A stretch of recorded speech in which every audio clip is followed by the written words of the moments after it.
All right, so you have already downloaded and installed Ecamm Live to your computer. And now you're wondering, okay, how do I make it show up in Zoom?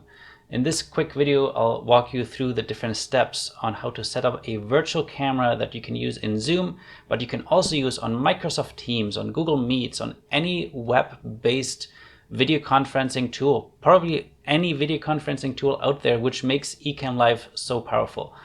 The important thing to remember is you want to make sure that you have the Pro account, or with a free 14-day trial, you also get access to that. I'm actually going to put an affiliate link right up here. If you haven't purchased Ecamm yet or downloaded yet, make sure to use that, and that way I get paid a small commission as a thank you from you for watching this video. So let me jump into demo mode so you can actually see my whole Ecamm setup. So now I'm here in this little video. You can see I'm recording, and all you need to do if you have never used the virtual camera is go to the top up here where it says options, and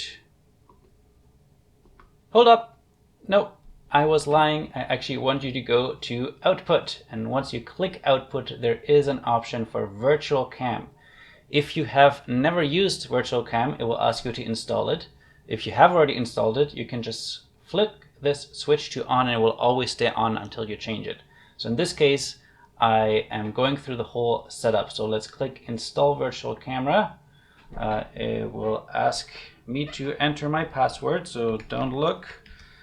And then I just get this little notification that says virtual cam is installed, and it will show up as a camera choice in many apps and websites.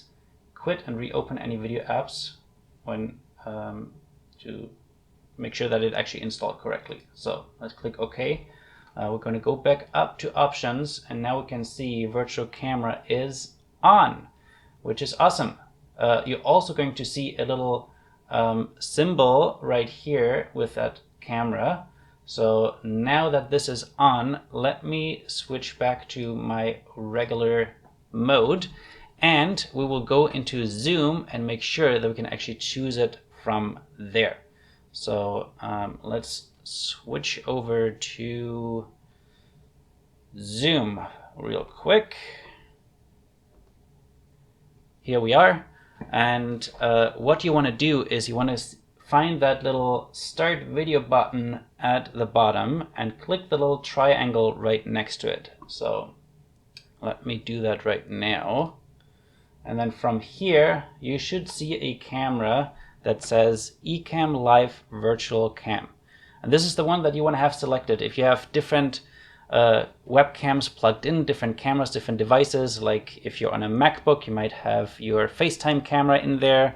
If you're using external DSLR in a different way, that might show up in there. But you want to make sure that you have the Ecamm Live Virtual Camera selected from here. If it doesn't show up, like I said, restart Zoom, restart your browser if you're using your browser in an app, and it will show up. And then once I click Start Video, that should show up, but I can't do that right now because it's going to do this, and we don't want that to happen. So that's how you install the virtual camera for Zoom, and now you can use all of the functionalities of Ecamm. You can do your slides, your fancy animations, your fun sound effects, like these ones, in any of the video conferencing tools that you're using. I hope this was useful. Let me know in the comments if you have any questions, and see you soon. Bye.